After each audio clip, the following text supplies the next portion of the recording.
Subscribe করুন আমাদের চ্যানেলটি, পাশের বেল আইকনে প্রেস করে অ্যাক্টিভ থাকুন। 2003 সালের দিকে আপনি এমএসইউর সেক্রেটারি থেকে প্রেসিডেন্ট হন। তারপর কিছুদিন পর আপনার এমএসইউতে আর দেখা যায়। হঠাৎ করে দেখা গেল আপনি সমাজবাদী পার্টি থেকে বসিরহাট লোকসভা কেন্দ্র থেকে ভোটে দাঁড়াচ্ছেন। হঠাৎ অরাজনীতি থেকে রাজনীতিতে আসলেন, কি উদ্দেশ্য ছিল?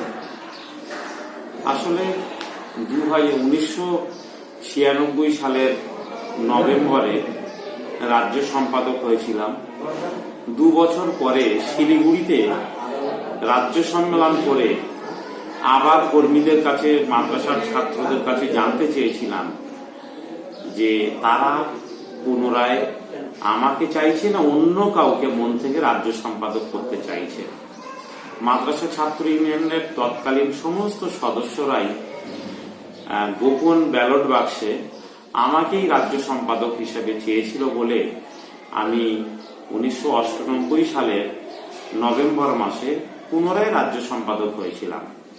একইভাবে 2000 সালে এবং 2000 সালেও আমি রাজ্য সম্পাদক হয়েছিলাম। 2002 সালে যখন আমি আমার পড়াশোনা শেষ, সেই সময়ে রাজ্য সম্পাদকের দায়িত্বে আছি, আমার মনে হলো যে আমার যেহেতু ছাত্র জীবন শেষ হয়েছে, নতুন প্রজন্মকে তুলে আনা দরকার এবং তাদেরকেই রাজ্য সম্পাদক করা হওয়ার সুযোগ দেওয়া দরকার। তখন আমি বললাম যে আমি মাদ্রাসার ছাত্র ইউনিয়নে থাকবো না। কিন্তু তখন মাদ্রাসার ছাত্রদের আমার প্রতি যে ভালোবাসা ছিল তারা ছাড়লো না। সেজন্য আমি সভাপতির দায়িত্ব নিলাম, আর সম্পাদকের দায়িত্ব আমার যারা উত্তরসূরি তারা নিলেন। তারপরে আমরা মাদ্রাসা ছাত্র আন্দোলন করতে গিয়ে সব থেকে বেশি সহযোগিতা পেয়েছিলাম তৎকালীন সমাজবাদী পার্টির নেতা বিজয় উপাধ্যায়ের। মাদ্রাসার ছাত্রদের সঙ্গে তার একটা আলাদা ভালোবাসা এবং হৃদ্যতার জায়গা তৈরি হয়েছিল। তিনি বারবার চেয়েছিলেন যে আমরা মাদ্রাসার ছাত্ররা মাদ্রাসার ছাত্র জীবন অতিবাহিত হয়ে যাওয়ার যোগ দিই, তো তার ঋণ আমরা শোধ করতে পারবো না। তিনি এতটাই সহযোগিতা করেছিলেন। মাদ্রাসা ছাত্র ইউনিয়নের কে নিয়ে উত্তরপ্রদেশের প্রাক্তন মুখ্যমন্ত্রী মুলায়ম সিং যাদবকে নিয়ে এসে শহীদ মিনারে সমাবেশ করিয়েছিলেন এবং তার জন্য সমস্ত খরচও প্রায় তিনিই বহন করেছিলেন। আমরা খুব কম খরচই করেছিলাম, কেননা মাদ্রাসার ছাত্ররা সামর্থ্য কম আর আগাগোড়া গরিব ছেলেরাই মাদ্রাসায় পড়ে। তো সেই জন্যে 2004 সালে আমাদের মনে হলো যে ছাত্র জীবন যেহেতু শেষ হয়েছে, এর পরের ধাপটায় রাজনীতির জন্য এসে মানুষের জন্য কিছু কাজ করা দরকার। রবীন্দ্রনাথ ঠাকুর বলেছেন তার প্রবন্ধে যে হিত করতে চাইলেই হয় না, হিত করার ক্ষমতা থাকা দরকার। তো মানুষের কল্যাণ করতে চাইলেই হবে না, মানুষের কল্যাণ করার ক্ষমতা থাকতে হবে। আর মানুষের জন্য কিছু করব, এটা করার সমস্ত কিছুই নিহিত আছে কিন্তু রাজনীতির ক্ষমতায়নের মধ্যে। তো আমাদের তৎকালীন সময় যারা পরামর্শ দিতেন তারা বললেন যে ঠিক আছে তুমি দাঁড়াও, কিন্তু আমি সমাজবাদী পার্টিতে দাঁড়াবো, আবার মাদ্রাসা ছাত্র ইউনিয়নের সভাপতির দায়িত্ব পালন করবো, দুটো একসঙ্গে কাম্য নয়। তখন আমি মাদ্রাসার ছাত্রদের ডেকে বললাম যে আমি সভাপতির পদ থেকে সরে গিয়ে যদি ভোটে দাঁড়াই তোমাদের সমর্থন থাকবে কিনা। সমস্ত ছাত্র আমাকে সমর্থন করলেন। কলকাতায় তখন 15 ফজলুল হক সরণিতে সভা হলো, সেখানে আমি পদত্যাগ করলাম, গ্রহণ করলো এবং মাদ্রাসা ছাত্র ইউনিয়নের ছেলেরাও আমাকে সহযোগিতা করলেন। নির্বাচনে তারাও প্রচার করলেন এবং যথেষ্ট সাড়া পড়েছিল। দলটা প্রথম ছিল, কিন্তু ওই প্রথম পশ্চিমবাংলায় দলটা প্রচারের আলোতেও এসেছিল। কেননা তখন মমতা বন্দ্যোপাধ্যায়কে আমরা বিরোধী দলনেত্রী হিসেবে ভালোবাসতাম, কিন্তু তখন 2004 সালের লোকসভা নির্বাচনে মমতা বন্দ্যোপাধ্যায় বিজেপির সঙ্গে যৌথভাবে ভোটে দাঁড়িয়েছিলেন। ফলে পশ্চিমবাংলার মুসলমানদের অবস্থা হয়েছিল, না তারা সিপিএম কে সমর্থন করতে পারছে, আর না মমতা বন্দ্যোপাধ্যায়ের নেতৃত্বাধীন তৃণমূল কংগ্রেস বিজেপির সঙ্গে জোট করে লোকসভা ভোটে দাঁড়ানোর জন্য না তাকে সমর্থন করতে পারছেন। এরকম পরিস্থিতিতে আমরা আলাদা করে তখনকার মূল্যায়নে এই লড়াইটা করেছিলাম। কিন্তু পরে আমার মনে হলো যে আমরা যারা মাদ্রাসায় পড়া মানুষ, আমাদের ওই তথাকথিত যে রাজনৈতিক দলগুলো আছে, এই দলগুলো আমাদের জন্য মানানসই নয়। কেননা রাজনীতির লোকেরা, তথাকথিত রাজনীতির লোকেরা সকালবেলা যেটাকে হ্যাঁ বলেন, সন্ধ্যাবেলা সেটাতেই না বলেন। কিন্তু আমরা যারা মাদ্রাসায় পড়েছি, আমরা যারা হাদিস পড়েছি, কোরআন পড়েছি, নবীর আদর্শ নিয়ে আমরা যারা চলি, আমাদের মুখে ওটা বেমানান। তাই ওই তথাকথিত সেকুলার রাজনীতি থেকে তখনই সরে এসেছিলাম। 2010 সালে হুগলি মাদ্রাসা বাঁচাও কমিটির আহ্বায়ক ছিলেন আপনি। সেখানে বামফ্রন্ট সরকার হুগলি মাদ্রাসাকে শেষ করে দেওয়ার একটা চক্রান্ত করছিল। সেই চক্রান্তে বানচাল করার জন্য আপনি, সিদ্দিকুল্লাহ চৌধুরী সাহেব ছিলেন, তৎকালীন আজকে পশ্চিমবাংলার শিক্ষামন্ত্রী তৎকালীন পার্থ চট্টোপাধ্যায় ছিলেন, এমনকি নুরুজ্জামান সাহেব ছিলেন, যেমন এখন তৃণমূলের এমএলএ। সবাই কিন্তু আজকে তৃণমূলের দায়িত্বপ্রাপ্ত একজন এমএলএ, কেউ এমপি, কেউ বড় বড় পদে আছে। আপনাকে কিন্তু সেই রাজনৈতিক মঞ্চে দেখা যায়নি, আপনি তাদের থেকে আলাদা আছেন। তো কিন্তু তারপরেও নতুন করে যখন তারাই ক্ষমতা এলো, তারা সেই মাদ্রাসাকে আজকে ভেস্তে দেওয়ার একটা চক্রান্ত করছে। এমনকি সেখানকার মসজিদও বন্ধ হয়েছিল, যদিও সেটা খুলে দেওয়া হয়েছে নামাজ পড়ার জন্য।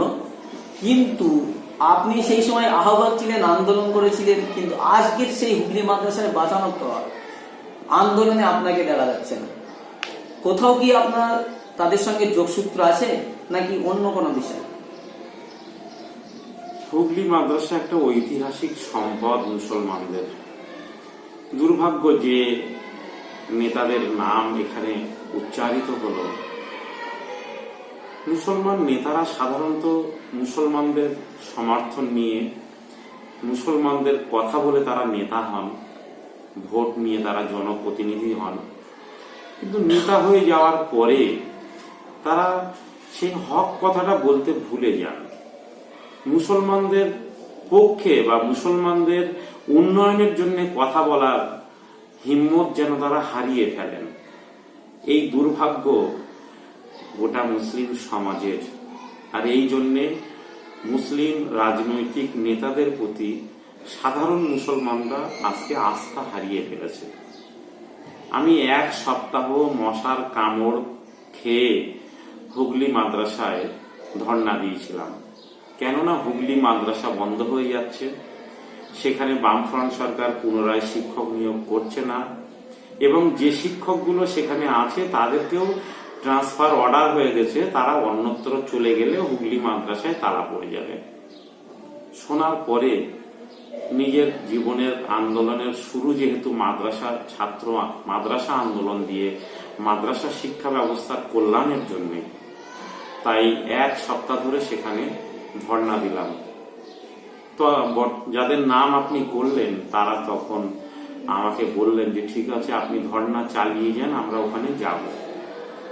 তারা গিয়েও ছিলেন, কিন্তু তারপরে বামফ্রন্ট সরকার আমাদের এই আন্দোলনের কাছে পিছু হটতে বাধ্য হয়েছিল।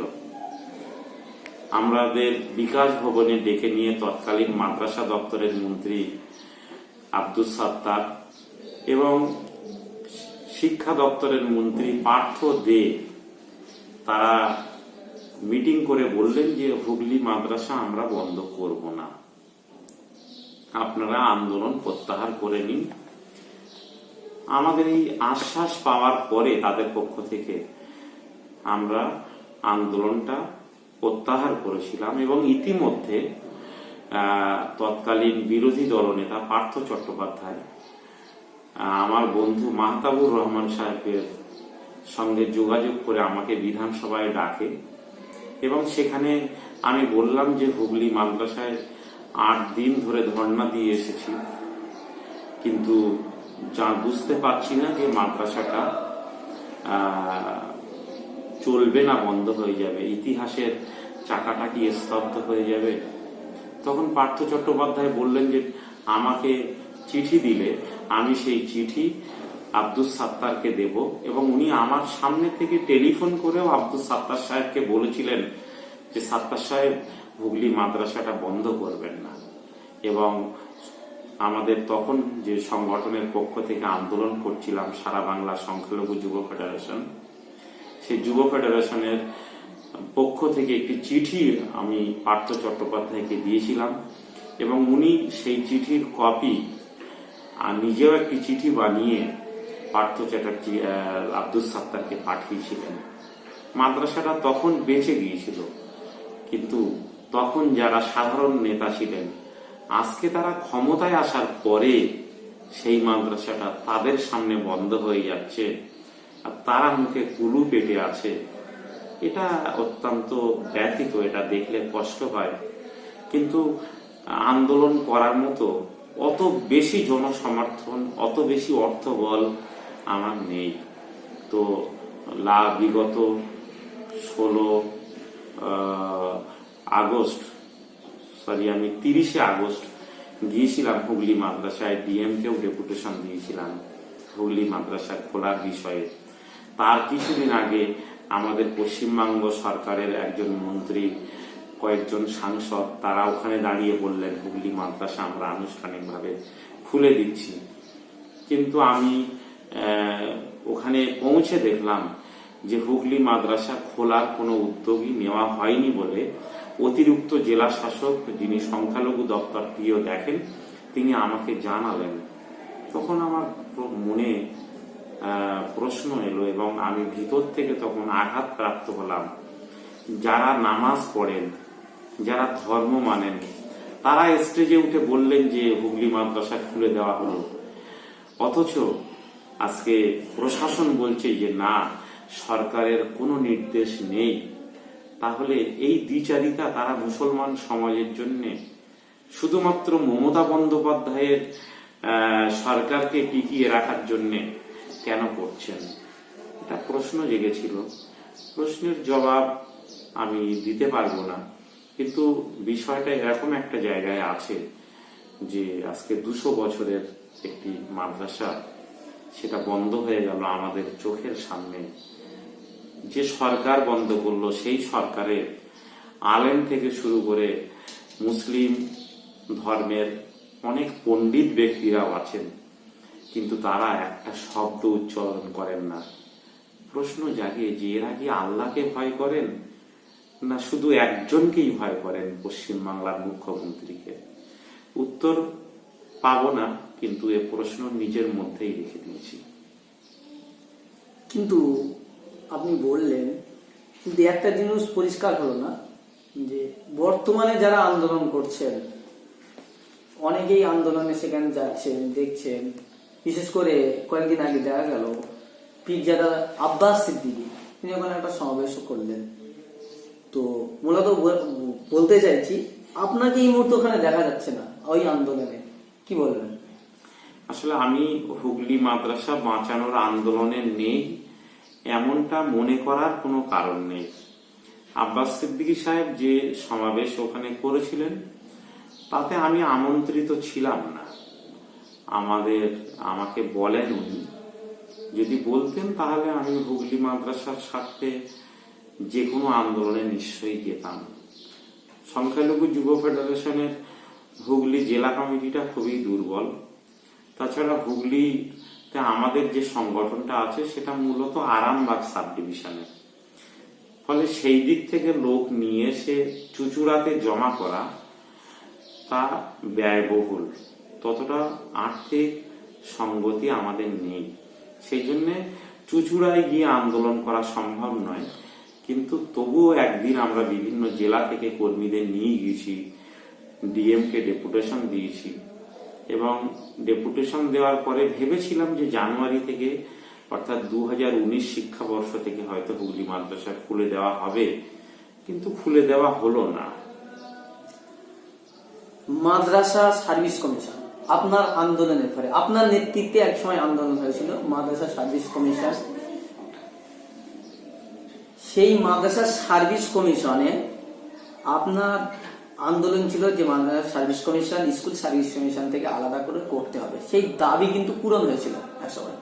কিন্তু বর্তমান সরকারের আমলে এসে সেই দাবিটা, সেই মাদ্রাসা সার্ভিস কমিশন অবৈধ ঘোষণা করা হয় কোর্ট থেকে, এবং তার উপরে লড়াই চলে, আন্দোলন চলে, কোর্ট কেস হয়, সুপ্রিম কোর্ট রায় দেয়, এবং সুপ্রিম কোর্টের রায় অনুযায়ী মাদ্রাসা সার্ভিস কমিশন বৈধতার স্বীকৃতি দেওয়া হয়েছে, এবং টিচার নিয়োগের জন্য 1 সপ্তাহ সময় দিয়েছিল। সেই সময়কে অতিক্রম করে মুখ্যমন্ত্রী কোর্টকে অবমাননা করেছেন, এবং সেই জায়গাটায় কি বলবেন আপনি? এই মুখ্যমন্ত্রী কি অবমাননা করেননি শুধু কোর্টকে? কোনো আইনের তিনি তোয়াক্কা করেন না, কোনো নিয়মের তোয়াক্কা করেন না, কোনো মানবাধিকারের তোয়াক্কা করেন না, গণতন্ত্রের তোয়াক্কা করেন না, কিছুকেই তিনি তোয়াক্কা করেন না। তিনি ক্ষমতায় আছেন, এখন মনে হয় না যে তিনি মাটিতে পা দিয়ে বেড়ান। আমার মনে হয় যে মমতা বন্দ্যোপাধ্যায় বোধহয় ডানার উপরে ভর দিয়ে উঠছেন। কিন্তু যারা ইতিহাস কাউকে ক্ষমা করে না, স্বৈরাচারী কোনো শক্তি কিন্তু পৃথিবীতে টিকে নেই, একটা না একটা সময় তাকে ভেঙে পড়ে। বামফ্রন্ট তথা কমিউনিস্ট যে দল, তারাও কিন্তু এত ক্যাডার ভিত্তিক দল হওয়া সত্ত্বেও তাদের ভিতরে যখন স্বৈরাচারিতা এসেছিল, তারাও কিন্তু হুড়মুড়িয়ে ভেঙে পড়েছিল। এবং শুধু সোভিয়েত রাশিয়ায় নয়, পশ্চিমবাংলায় 34 বছর ক্ষমতা ভোগ করার পরেও তারা এখান থেকে শেষ হয়ে গেছে। এবং কমিউনিস্টরা পৃথিবীতে যেখানে ক্ষমতা থেকে চলে গিয়েছে, দ্বিতীয়বার তারা সেখানে ক্ষমতায় আসেনি, কেননা তাদের স্বৈরাচারী মনোভাবের কারণে। ঠিক তেমনি ভাবে পশ্চিমবাংলায় মমতা বন্দ্যোপাধ্যায় যে স্বৈরাচারিতা দেখাচ্ছেন, এটা অত্যন্ত দুর্ভাগ্যজনক। এবং তিনি ক্ষমতায় আছেন বলে বুঝতে পারছেন না।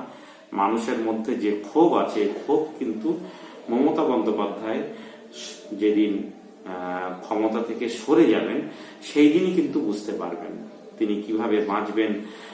লন্ডনে গিয়ে থাকবেন না কোথায় থাকবেন আমি জানি না, কিন্তু যেভাবে বেকারদের চাকরি থেকে বঞ্চিত করা হচ্ছে, শ্রমিকদের বেতন থেকে বঞ্চিত করা হচ্ছে, ফলে একদিন না একদিন বিদ্রোহের দানা বাঁধবে এবং তা বিস্ফোরক আকার নেবে।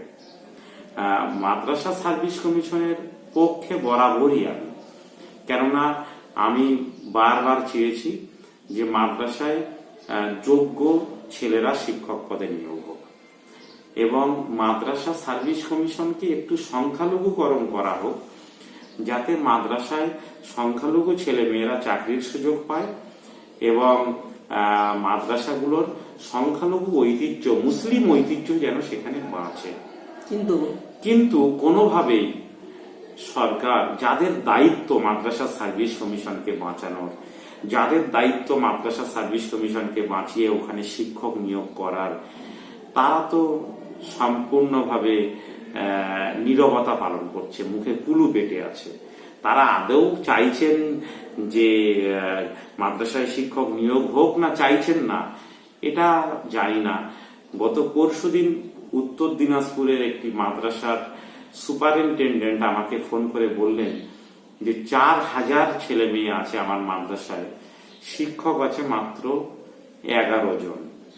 এই যে শিক্ষা ব্যবস্থার একটা প্রজন্ম, তারা যে এডুকেশন থেকে বঞ্চিত হচ্ছে, কোয়ালিটি এডুকেশন পাচ্ছে না, এই মাঝখানের একটা প্রজন্ম, তাদের তো মেরুদণ্ড ভেঙে যাচ্ছে।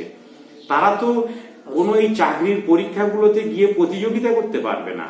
এর দায় কি মমতা বন্দ্যোপাধ্যায় নেবে না? এর অভিশাপ কি মমতা বন্দ্যোপাধ্যায়ের দিকে যাবে না? এর কি কোনোভাবেই ইতিহাস কি মমতা বন্দ্যোপাধ্যায়কে ক্ষমা করবে? করবে না। মহামান্য সুপ্রিম কোর্ট বলছে যে মাদ্রাসা সার্ভিস কমিশন শিক্ষক নিয়োগ করতে পারে, অথচ মুখ্যমন্ত্রী তিনি মাদ্রাসায় শিক্ষক নিয়োগ করবেন না। তিনি মাদ্রাসার ছেলেদের কেবলমাত্র সাইকেল দিয়েই মন জয় করবেন। মুখ্যমন্ত্রী তো স্বয়ং মাদ্রাসা দপ্তরের মন্ত্রী, কি বলবেন? এটা তো মুখ্যমন্ত্রী মাদ্রাসা দপ্তরটা নিজের হাতে রেখেছেন যাতে ওই দপ্তরে কেউ কাজ না করতে পারে। যদি তিনি চাইতেন যে আমি ব্যস্ততার মধ্যে সংখ্যালঘু ও মাদ্রাসা দপ্তরে আমার কাজ হোক এটা আমি চাই, আমি কর্তৃত্ব চাই না, তাহলে তিনি দপ্তরটা ছেড়ে দিয়ে অন্য কোনো ব্যক্তিকে এই দপ্তরের মন্ত্রী বানাতেন। কিন্তু তিনি চান না যে সংখ্যালঘু দপ্তরের উন্নয়ন হোক, মাদ্রাসায় শিক্ষক নিয়োগ হোক, আলিয়া বিশ্ববিদ্যালয়টা ঠিকঠাক ভাবে চলুক। আজকে আলিয়া বিশ্ববিদ্যালয়ে এতদিন পরে এসে কেন সংখ্যালঘু দপ্তর থেকে তার প্রশাসনিক শাখাকে তুলে নিয়ে সাধারণ উচ্চশিক্ষা দপ্তরের অধীনে দিয়ে দেওয়া হলো? কেন? আপনি তো শিক্ষা দপ্তরের থেকেও অনেক যোগ্য মন্ত্রী সংখ্যালঘু দপ্তরের মন্ত্রী হিসাবে আপনি আছেন। তাহলে আপনি সংখ্যালঘু দপ্তরের মন্ত্রী, অথচ আপনার সংখ্যালঘু দপ্তর থেকে আলিয়া বিশ্ববিদ্যালয়ের প্রশাসনিক পাঠটাকে তুলে নিয়ে গিয়ে আপনি উচ্চশিক্ষা দপ্তরের অধীনে দিয়ে দিলেন কেন? তাহলে শিক্ষা দপ্তর পরিচালনার জন্য আপনি ব্যর্থ, সেই তুলনায় পার্থ চট্টোপাধ্যায় কি বেশি যোগ্য? এ প্রশ্ন তো উঠবে, একদিন না একদিন মূল্যায়ন হবে এ নিয়ে। আনন্দবাজার থেকে শুরু করে সোশ্যাল মিডিয়ায় এ প্রশ্ন উঠবে, মুখ্যমন্ত্রীকে জবাব দিতে হবে। জবাব না দিলে মানুষ কিন্তু মুখ্যমন্ত্রীকে ক্ষমা করবে না। একটা জিনিস আপনি বারবার বললেন যে স্বৈরাচারী শাসনতন্ত্র চলছে রাজ্যে, মানুষ আন্দোলন করতে পারছে না, কোনো দাবি দাওয়া পাচ্ছে না। যখন দাবি দাওয়া নিয়ে আন্দোলন করছে তাকে অ্যারেস্ট করা হচ্ছে, তাকে হুমকি দেওয়া হচ্ছে। বেশ কয়েকদিন আগে আপনাকেও অ্যারেস্ট করা হয়েছিল। এই যে রাজ্যের এই পরিস্থিতি, একটা ভয়ানক পরিস্থিতি চলে গেছে, তারপরেও সমাজের একটা গুঞ্জন ছড়িয়ে পড়ছে যে বিজেপিকে আটকাতে গেলে এই মমতা বন্দ্যোপাধ্যায়কে রাখতে হবে। কি বলবেন? মুসলমানদের অবস্থাটা ডাঙায় বাঘ আর জলে কুমিরের মতো, আর এই সুযোগটাই তৃণমূল নিতে চাইছে। তৃণমূল মনে করছে যে আমরা বিজেপিকে যদি সামনে বিরোধী দল হিসেবে নিয়ে আসতে পারি, তাহলে বিজেপির ভয়ে মুসলমানরা তৃণমূলকে ভোট দেবে। আর মুখ্যমন্ত্রীর বা মমতা বন্দ্যোপাধ্যায়ের সেই কৌশলের ফাঁসে আমাদের গলায় পড়েছে, আর আমরা তাতে বিদ্ধ হচ্ছি। কিন্তু কোনো না কোনো ভাবে কিন্তু বিপদগ্রস্ত মানুষও বাঁচার চেষ্টা করে। যদি মুখ্যমন্ত্রী এই কারণেই স্বৈরাচারী অবস্থান নেয়, আমার একটি ছেলে বাঁকুড়া থেকে ফোন করে বললেন যে এখানে তৃণমূলের বিধায়ক কন্ট্রাকচুয়াল সার্ভিসে প্রচুর চাকরি দিয়েছে, কিন্তু একটা মুসলমানকে দেয়নি।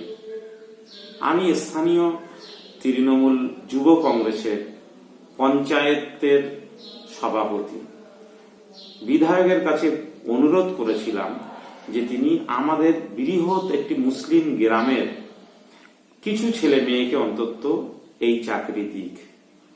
আবেদনটা নিয়ে যাওয়ার পরে তৃণমূলের ওই বিধায়ক বললেন যে মুসলমানরা যা বিজেপির ভয়ে আছে, তাতে মুসলমানদের আলাদা করে চাকরি দেওয়ার দরকার হবে না, এমনিতেই বিজেপির ভয়ে মুসলমানরা তৃণমূলকে ভোট দেবে।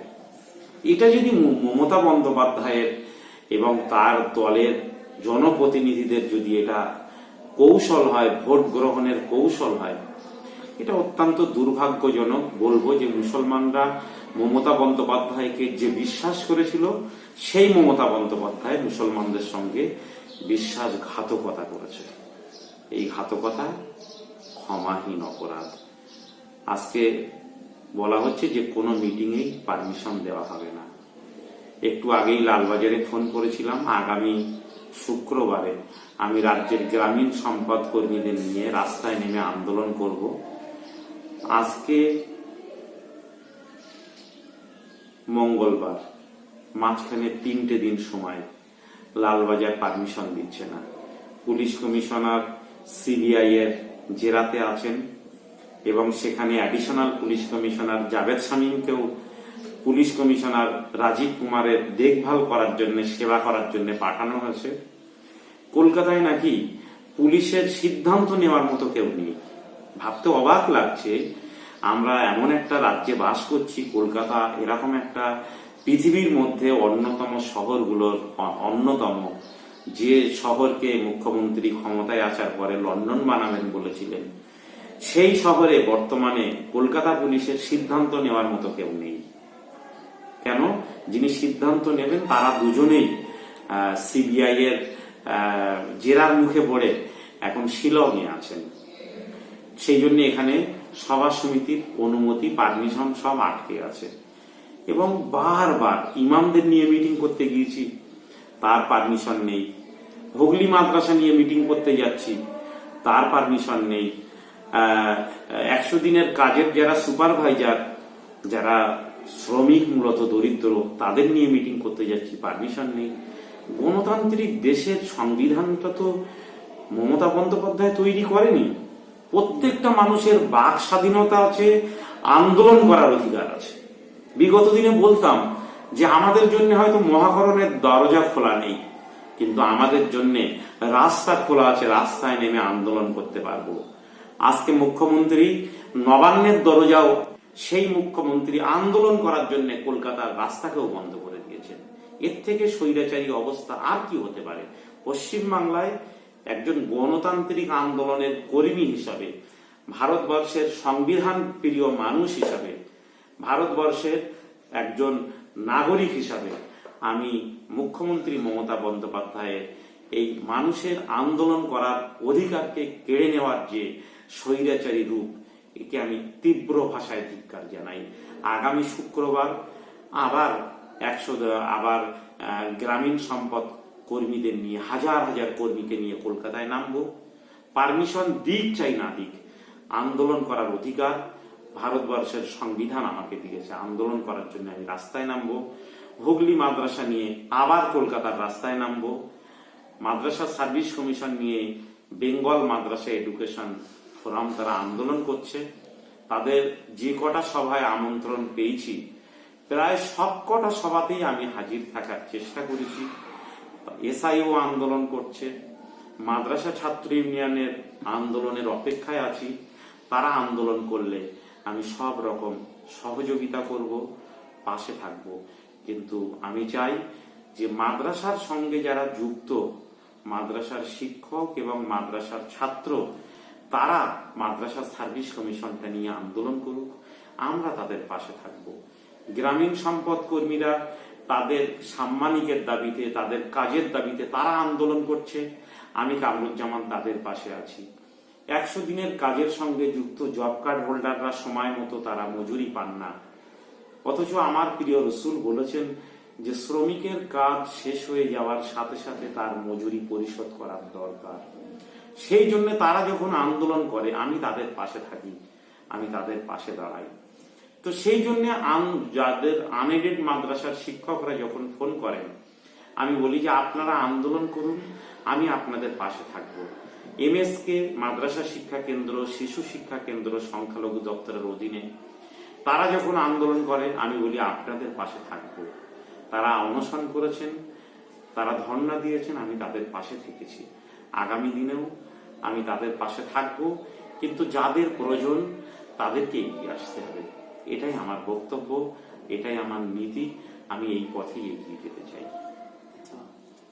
মুখ্যমন্ত্রী মমতা বন্দ্যোপাধ্যায় ইমাম ভাতা নিয়ে যে ঢাকঢোল পিটিয়ে সংখ্যালঘুদের উন্নয়ন 99% হয়ে গেছে বললেন, অথচ সেখানে দিল্লির মুখ্যমন্ত্রী অরবিন্দ কেজরিওয়াল ইমামদের 18,000 টাকা বেতনের ব্যবস্থা করেছে, মুয়াজ্জিনদের ও 9,000 টাকা 10,000 টাকা বেতনের ব্যবস্থা করেছে। সেখানে পশ্চিমবঙ্গের মুখ্যমন্ত্রী মাত্র 2,500 টাকা আর 1200 টাকা, 1,000 টাকা। কিন্তু দিল্লির মুখ্যমন্ত্রীর থেকে বাংলার প্রচারটা অনেক বেশি, এবং অনেক বেশি, এত বেশি হয়ে গেছে যে 99% মুসলমানদের কাজ হয়ে গেছে বলে দাবিও করা হয়। সেখানে আপনারা বারবার ইমাম সমাবেশ করেন, ইমাম মুয়াজ্জিনদের নিয়ে আন্দোলন করে ইমামদের ভাতা বাড়ানোর জন্য। আপনাদের কথা কোনো কর্ণপাত করা হচ্ছে না। যেখানে সিভিক পুলিশদের মাইনে বাড়ছে, স্কুল টিচারদের মাইনে বাড়ছে, কিন্তু ইমামদের মাইনে বাড়ছে না। তাহলে কি আপনি কি বলবেন, ইমামদের অপমান করছেন মুখ্যমন্ত্রী? মুখ্যমন্ত্রী চাইছেন না সংখ্যালঘুদের উন্নয়ন হোক, ইমামরা ভাতা পাক, ওয়াকফ বোর্ডটা সুষ্ঠুভাবে চলুক। সেই জন্যে দিল্লির মুখ্যমন্ত্রী ওয়াকফ বোর্ডের অনুষ্ঠানে গিয়ে বক্তব্য রাখেন। কোনোদিন দেখেছেন কেউ যে পশ্চিমবাংলার মুখ্যমন্ত্রী ওয়াকফ বোর্ডের অনুষ্ঠানে গিয়ে বক্তব্য রেখেছেন? মমতা বন্দ্যোপাধ্যায় মুখ্যমন্ত্রী হওয়ার পরে তিনি মাদ্রাসার শিক্ষকদের সভায় গিয়ে বক্তব্য রেখেছেন, তিনি সংখ্যালঘু কমিশনের সভায় গিয়ে বক্তব্য রেখেছেন, তিনি কোথাও যাবেন না, কোথাও সংখ্যালঘু দপ্তরের যারা আছেন তাদেরকে কাজও করতে দেবেন না। তিনি কিছু ভাই পুষে রেখে দিয়েছেন, কাজ না করলে তারা শুধু প্রচারটা করবেন। দিদির এই ভাইগুলো প্রচার করে দিচ্ছেন, আর এই প্রচার কতটা বুমেরাং হচ্ছে, হিন্দু মুসলমানকে দুটো ভাগে ভাগ করার জন্য, বিজেপিকে শক্তিশালী করার জন্য দিদির এই ভাইদের মিথ্যা সংখ্যালঘু উন্নয়নের মিথ্যা প্রচারই কিন্তু অক্সিজেন হিসাবে কাজ করাচ্ছে। আমি মুখ্যমন্ত্রীকে অনুরোধ করব, আপনি সংখ্যালঘু দপ্তরটাকে এভাবে আঁকড়ে রেখে দিয়ে সংখ্যালঘু মুসলমানদের নানা উন্নয়নমূলক কাজকাম থেকে আপনি বঞ্চিত করবেন না। আপনি যত তাড়াতাড়ি সংখ্যালঘু দপ্তর ছাড়বেন, তত তাড়াতাড়ি সংখ্যালঘু দপ্তরগুলো আলিয়া বিশ্ববিদ্যালয় বলুন, মাদ্রাসা পর্ষদ বলুন, সংখ্যালঘু commission, Waqf board, director of Madrasa education, Urdu academy, এই বিভাগগুলো তত তাড়াতাড়ি কিন্তু জীবন ফিরে পাবে। এই আপনি তাড়াতাড়ি সংখ্যালঘু দপ্তরটা ছাড়ুন, তা না হলে হয়তো মুসলমানরা সরকার থেকেই আপনাকে সরিয়ে দিতে বাধ্য হবে। আপনি যখন আন্দোলন করেছেন, কখনো ইমাম সমাবেশ, কখনো রোহিঙ্গাদের বাঁচানোর সমাবেশ, কখনো দিলওয়ার হোসেন সাঈদীর মুক্তির সমাবেশ, বিভিন্নভাবে কলকাতার রাজপথ বিভিন্ন সময় যখন যার বিপদে পড়েছে, প্রত্যেকটা বিপদে মানুষের পাশে দাঁড়ানোর জন্য, প্রত্যেকটা আন্দোলনে মানুষ যখন বঞ্চিত হচ্ছে, বঞ্চিতদের পাশে দাঁড়ানোর জন্য, বঞ্চিতদের অধিকার আদায়ের জন্য আপনি আন্দোলন করেছেন। কিন্তু যে সরকারের আপনি দুর্নাম বদনাম কাটছেন, সেই সরকারের দায়িত্বপ্রাপ্ত সাংসদরা আপনার মঞ্চে এসেছেন, কখনো সুলতান আহমেদ, কখনো আহমদ হাসান ইমরান, আরো অনেকেই আপনার মঞ্চে দেখা গেছেন। তাহলে সেইগুলোর সঙ্গে যদি আপনার বিরোধ থাকে, তারা আপনার মঞ্চে আসছেন, কি বলবেন? আসলে আমরা বারবার চেয়েছি যে মুসলিম সংগঠনগুলোকে একটা জায়গায় করতে। মমতা বন্দ্যোপাধ্যায়ের মতন ঠুনকো সরকারকে শিক্ষা দিতে মুসলমানদের বেশি সময় লাগে না, কিন্তু দুর্ভাগ্য হচ্ছে যে মুসলমান সংগঠনগুলো হাজারো ভাগে বিভক্ত, আর মুসলমান নেতাদের কিনতে পাওয়া যায়। চিংড়ি মাছের যত না দাম আছে বাগদা চিংড়ি, তার থেকেও অনেক কম দামে কিন্তু মুসলিম নেতাদের কিনতে পাওয়া যায়। তো সেই জন্যে মুখ্যমন্ত্রী মমতা বন্দ্যোপাধ্যায় ভাবেন যে আমি মুসলমানদের উন্নয়ন না করে তার থেকে সেই পয়সা দিয়ে আমি কিছুটা নেতা কিনে নিলে সহজেই তারা দিদির জয় করতে থাকবেন। সেই জন্যেই এটা হচ্ছে ব্রাহ্মণ্যবাদী এক কৌশল। সেই কৌশলে মুসলমানদেরকে ভাগ করে দেওয়া হচ্ছে। আমরা সুলতান সাহেবকে ডেকেছিলাম, তিনি একজন নেতা ছিলেন এবং তিনি অকপটে বহু কথা বলতেন। নেতারা বাধ্যবাধকতার মধ্যে থাকেন, তারপরেও আমরা চেয়েছি যে বাধ্যবাধকতার মাঝখানে থেকেও নেতারা কিছু কথা বলুন। কিন্তু বর্তমান সময়টাই দেখতে পাচ্ছি যে এই নেতারা আল্লাহকে যতটা না ভয় করেন, তার থেকে দিদিকে বেশি ভয় করেন। সেই জন্য বর্তমান সময়ে আমরা এই সমস্ত নেতাদেরকেও বিসর্জন দিয়েছি। মুসলিম সংগঠনগুলোর কাছে অনুরোধ করছি যে আপনারা আসুন, নিজেদের কল্যাণের জন্য তো সংগঠন করি না, মুসলমানদের কল্যাণের জন্যই সংগঠন করি। তাহলে মুসলমানদের কল্যাণের জন্য আমরা অন্তত একটা জায়গায় দাঁড়িয়ে এই সরকারকে একটা বলিষ্ঠ বার্তা দিই। তারা হয় মানুক, তা না হয় তারা লোটা কম্বল গুছিয়ে বুদ্ধদেবের ভট্টাচার্যের মতো তারাও কেটে পড়ুক। কে ক্ষমতায় আসবে সে সময় ঠিক করবে। বিজেপির ভয় দেখিয়ে মুসলমানদেরকে নিরস্ত করিয়ে তৃণমূল ভোটে জিতবে, এটা করা ঠিক নয়। আর এটা অন্তত মুসলমানরা এভাবে বর্তমান দিনে আর ভয় পাচ্ছেও না। এক্ষুনি যে সমস্যা মাদ্রাসার সবচেয়ে বড় সমস্যা যেটা হলো, আলিয়া মাদ্রাসার আন্ডারে 8টি স্টাডি সেন্টার, 8টি স্টাডি সেন্টার, সেগুলো একটা চুক্তিপত্র ছিল 2018 সাল থেকে। তৎকালীন আলিয়া ইউনিভার্সিটির ভিসি আবু তালেব খান যে হোয়াটসঅ্যাপ তৈরি করেছিল, তার একটা আলোচনা ছিল 3 বছরের মেয়াদ। সেই মেয়াদ পূর্ণ হওয়ার পরপরই আলিয়া ইউনিভার্সিটি স্টাডি সেন্টারগুলো বন্ধ হওয়ার পরে ছাত্ররা চাইছেন আমরা পড়বো। সরকারের তরফ থেকে বিল্ডিংও করে দেওয়া হয়েছে। কোথাও 66 কোটি টাকা, কোথাও 70 কোটি টাকা, বিভিন্ন জায়গায় বিল্ডিং হয়েছে। তার মধ্যে অন্যতম একটা সাতুলিয়া ইসলামিয়া সিনিয়র মাদ্রাসার পাশে স্টাডি সেন্টার, সেখানে বিল্ডিং হয়েছে। সেই জায়গাটা এই ছাত্ররা পড়তে চাইছে, কিন্তু আলিয়া ইউনিভার্সিটির স্টাডি কর্তৃপক্ষ সেই স্টাডি সেন্টারগুলো বন্ধ করে দিতে চাইছে। কি বলবেন এই জায়গাটা? ছাত্ররা চাইছে আপনি এসে সামনের সারিতে এসে আন্দোলন করুন এবং ওই স্টাডি সেন্টারকে বাঁচিয়ে রাখুন। আপনি কি বলবেন? আসলে সরকার সবসময় চেয়ারগুলো ভরানোর জন্য কিছু ঠুটো জগন্নাথ চেয়েছে। সেই জন্যে সংখ্যালঘু দপ্তরে, সংখ্যালঘু কমিশনে কাজ করতেন দাপটের সঙ্গে, হককে হক বলতেন ইমতাজ আলী শাহ, তাকে সরিয়ে দেওয়া হয়েছে সংখ্যালঘু কমিশন থেকে। আলিয়া বিশ্ববিদ্যালয়ে ছিল একটা চৌকো ঘরের মধ্যে ভাড়া বাড়িতে, সেখানে বিল্ডিং বানানো থেকে শুরু করে একটা বিশ্ববিদ্যালয়ের যেমন পরিকাঠামো হওয়া দরকার তেমনটাই করে গড়ে তুলেছিলেন আবু তালেব খান। তাকেও ভিসি পদ থেকে সরিয়ে দেওয়া হয়েছে। এখন সরকারের জন্য কিছু ঠুটো জগন্নাথ দরকার। বলে না সেই সাপ গোটা দুই আনত, যাদের নাক নেই, চোখ নেই, করে না কো ফোঁস ফাঁস, মারে না কো দোষ ঘাস, খায় শুধু দুধ ভাত।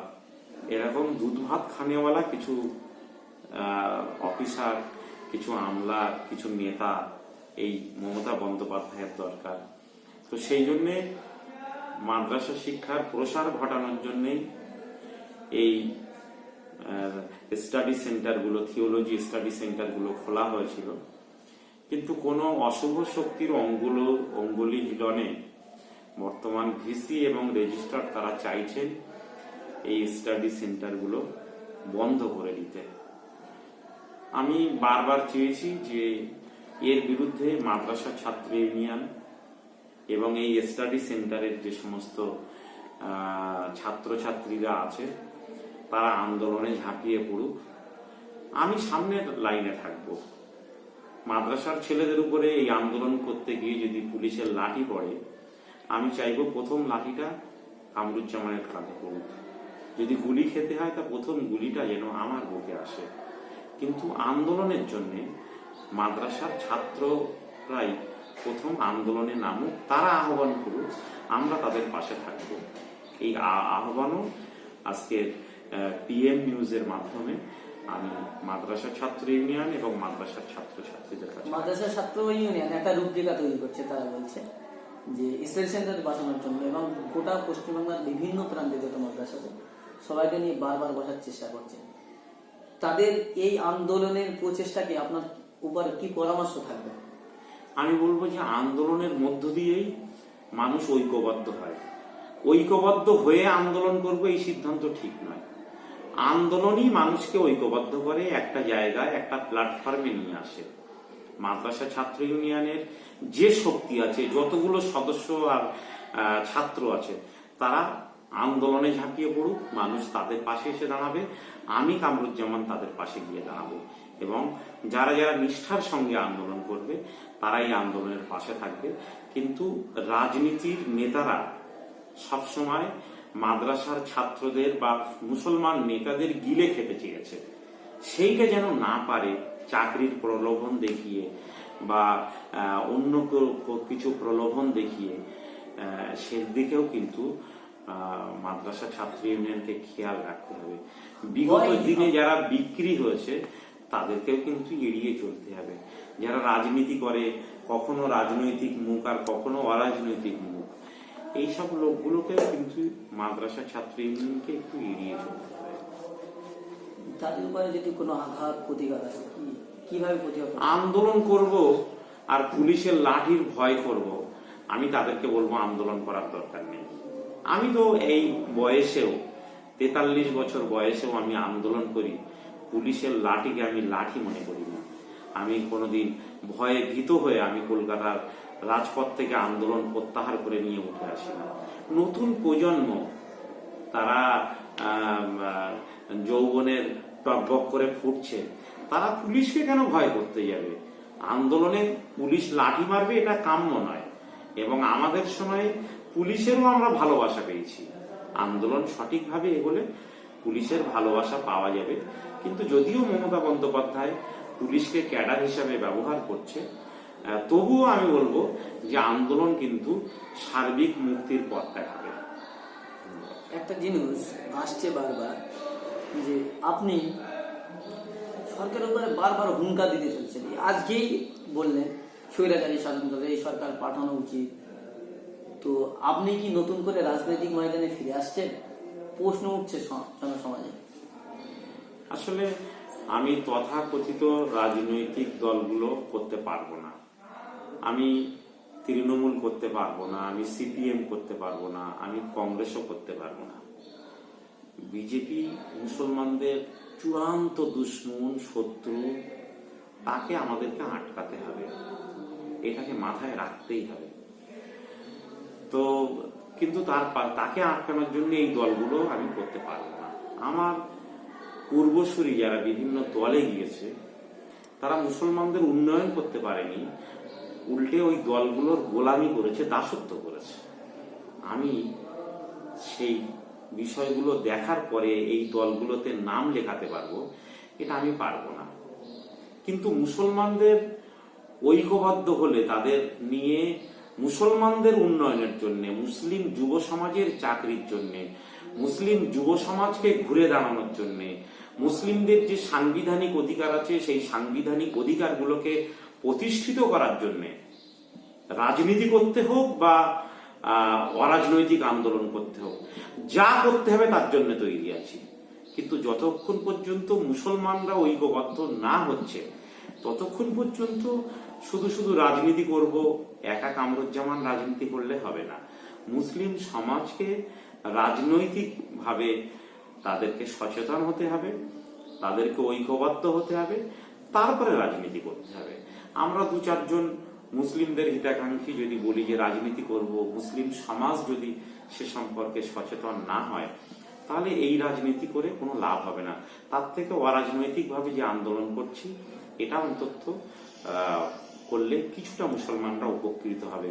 যেমন আমাদের এই আন্দোলনে পশ্চিমবাংলায় 36টা মুসলিম জনগোষ্ঠী, যারা কেন্দ্রীয় সরকারের কোনো চাকরিতে ওবিসি হিসাবে গণ্য হতো না, তারা এখন ওবিসি হিসাবে কেন্দ্রীয় সরকারের চাকরিতে বসেছে।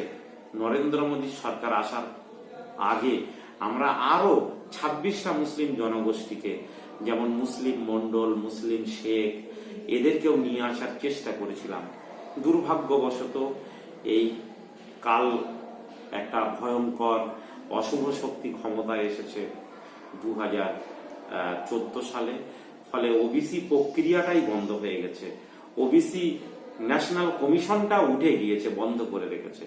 এখন আন্দোলন করে লাভ নেই। আমরা চাই যে 2019 সালে আবার পরিবর্তন আসুক, ধর্মনিরপেক্ষ শক্তি দেশে ক্ষমতায় আসুক, তাহলে ওবিসিদেরকে আবার আমরা আন্দোলন করে কেন্দ্রের তালিকাভুক্ত করতে পারবো। মেডিকেলে পশ্চিমবাংলার মুসলিম ছেলে মেয়েরা ওবিসি হিসাবে উচ্চশিক্ষায় সুযোগ পাচ্ছিল না, আমরা আন্দোলন করে সেখানে সুযোগকে বঞ্চনার দরজা বন্ধ করে দিয়ে সুযোগকে আমরা ঘটিয়েছি। ইঞ্জিনিয়ারিং দপ্তর থেকে সংখ্যালঘু যুব ফেডারেশনের সাধারণ সম্পাদক হিসাবে আমাকে চিঠি লিখে জানিয়েছে যে তারা এবার থেকে সংখ্যালঘু মুসলিমদের যাতে একেবারে কোটা মেনে তারা সুযোগ দেবে, যাতে বিনা খরচে মুসলিম ছেলে মেয়েরা সরকারি কলেজে ইঞ্জিনিয়ারিং পড়ার সুযোগ পায়। বিভিন্নভাবে বিভিন্ন বিষয়ে আমরা সংখ্যালঘু যুব ফেডারেশনের পক্ষ থেকে আন্দোলন করে দরিদ্র, অসহায়, বঞ্চিত, লাঞ্ছিত, অবহেলিত, অপমানিত জনগোষ্ঠীর পাশে দাঁড়ানোর চেষ্টা করেছি, সেবা দেওয়ার চেষ্টা করেছি। বহু ক্ষেত্রে আমরা সফল হয়েছি, বহু ক্ষেত্রে সফল হয়নি, কিন্তু আমরা লেগে আছি, আমরা হাল ছাড়ি। আমরা একেবারে আলোচনার শেষ মুহূর্তের দিকে এসেছি। আর দুটো প্রশ্ন আপনার কাছে রাখবো। একটা প্রশ্ন হলো যে দেশ কয়েক মাস ধরে চলছে একটা জল্পনা, গণতান্ত্রিক ঐক্য জোট, যেখানে বাংলার ছোট ছোট রাজনৈতিক দলগুলো একটা ঐক্য মঞ্চ তৈরি করছে। ওয়েলফেয়ার পার্টি, এসডিপিআই, মুসলিম লীগ, ডিএসপিআই, ডিএনপি, তারপরে মিম, এই সমস্ত রাজনৈতিক দলগুলো প্রফেসর নুরুল ইসলামের ডাকে আহ্বানে একটা গণতান্ত্রিক ঐক্য জোটের আলোচনা চলেছে এবং অলরেডি একটা প্রস্তাব এসছে, সেখানে আপনাকে বারবার দেখা যাচ্ছে সেই মঞ্চে। তাহলে আপনি কি সরাসরি রাজনীতিকে আসছেন? অনেকে প্রশ্ন করছে। আমি তো এখন রাজনীতির ময়দানে নেই, কিন্তু মুসলমানদের কল্যাণে মুসলমানদের মধ্য থেকেই মুসলমান সংগঠনগুলো বা রাজনৈতিক দলগুলো যদি উঠে আসে, তাদের পক্ষে আমার সব সময় সমর্থন থাকবে। আমি সব সময় তাদের কল্যাণ চাইব। কেননা দলিতরা উঠে আসতে পারত না যদি মায়াবতী আন্দোলন না থাকতো। হিন্দু মারাঠিরা উঠে আসতে পারত না যদি বাল ঠাকরের আন্দোলন না থাকতো। হায়দ্রাবাদের মুসলমানরা বুক ফুলিয়ে বাঁচত না যদি আসাদুদ্দিন ওয়েসির এবং তার পিতা, তার দাদুদের আন্দোলনটা না থাকতো। কেরলে মুসলিমরা এতটা শক্তিশালী বা এতটা উন্নয়নের মুখোমুখি হতে পারত না যদি সেখানে মুসলিম লীগ দলটা প্রতিষ্ঠিত না থাকতো। তো সেই জন্য পশ্চিম বাংলার মুসলমানদের স্বাধীনতার পরের এই 72 বছর ধরে যে বঞ্চনার অবসান ঘটাতে ওই রকম একটা শক্তির দরকার। যারা সেই শক্তি গড়ার উদ্যোগ নেবে, আমি অকপটে তাদের প্রতি আমার সমর্থন থাকবে, আমার ভালোবাসা থাকবে। যদি কোনো মুসলিম বা কোনো গণতান্ত্রিক দল যারা মুসলিম এবং দলিতদের নিয়ে আন্দোলন করছে আপনাকে আহ্বান করে বা প্রস্তাব দেয়, আপনি কি আসবেন? আমি এক্ষুনি রাজনীতিতে নামবো কিনা সেটা সংখ্যালঘু যুব ফেডারেশনের কর্মী এবং সদস্যরা সিদ্ধান্ত নেবে। পরিস্থিতির মূল্যায়ন নিয়ে 2 দিন ধরে সভা হবে। সেখানে যদি মনে হয় যে এখন আন্দোলনের রাস্তায় নেমেই আমাদের রাজনীতির ময়দানে নেমে আমাদেরকে আন্দোলন করতে হবে, তখন আমরা নিশ্চয়ই করব। কিন্তু সংখ্যালঘু যুব ফেডারেশন এখনো পর্যন্ত রাজনীতিতে নেমে আন্দোলন করার কোনো সিদ্ধান্ত নেই। একেবারে শেষ পর্বে এসে গেছি আমরা। প্রিয় দর্শক, আপনারা দেখছেন যে বাংলার লক্ষ কোটি জনতার হৃদয় স্পন্দন যাকে আমরা বলি, বাংলার সংগ্রামী মানুষ একজন, তার সঙ্গে দীর্ঘক্ষণ আলোচনা করলাম বিভিন্ন আন্দোলনের কথা, রাজ্যের প্রেক্ষাপট নিয়ে, সংখ্যালঘু আন্দোলন নিয়ে। আজকের আমি একেবারে শেষ প্রশ্ন রাখবো যে বাংলার সংখ্যালঘু আন্দোলনের ভবিতব্য কি বা আর অন্তরায় কি, কি বাধা সৃষ্টি করছে এবং ভবিষ্যৎ কি হতে পারে, কি বলেন? আসলে যখন তখন সংগঠন গজিয়ে তোলা, এর ফলে মুসলমানরা আরো বেশি বিভক্ত হয়ে যাওয়া, এইগুলোই হচ্ছে মুসলমানদের আন্দোলনে সাফল্যের পথে এক বড় অন্তরায়, বড় বাধা। মুসলমান সমাজকেও ঠিক করতে হবে যে কোন কোন সংগঠনগুলোর পিছনে আমরা থাকব।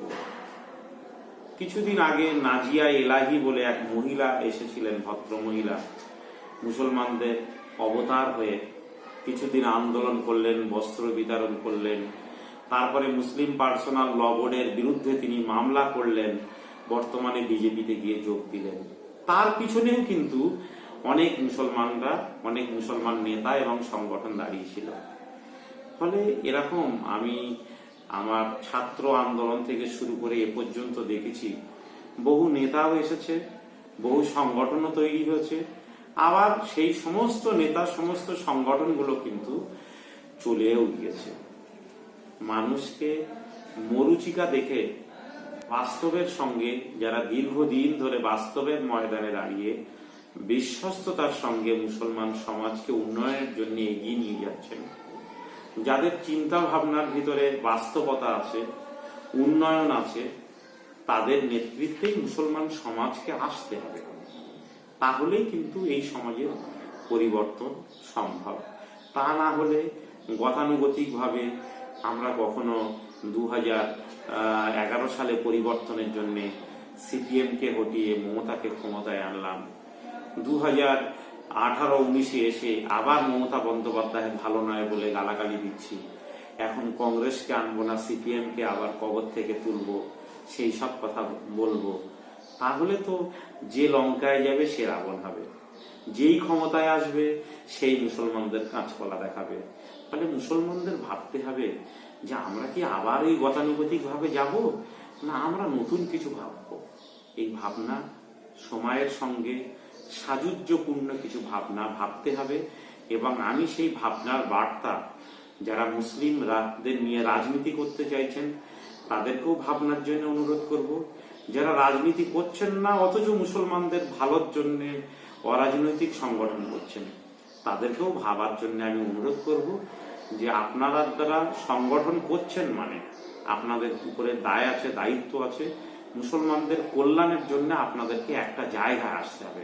আপনি যদি মনে করেন শুধু সংগঠন করব, মুসলমানদের কল্যাণের জন্য ঐক্যবদ্ধ হব না, তাহলে আমি বলবো আপনি মুসলমানদের কল্যাণ চাইছেন না, নিজের আধিপত্য চাইছেন।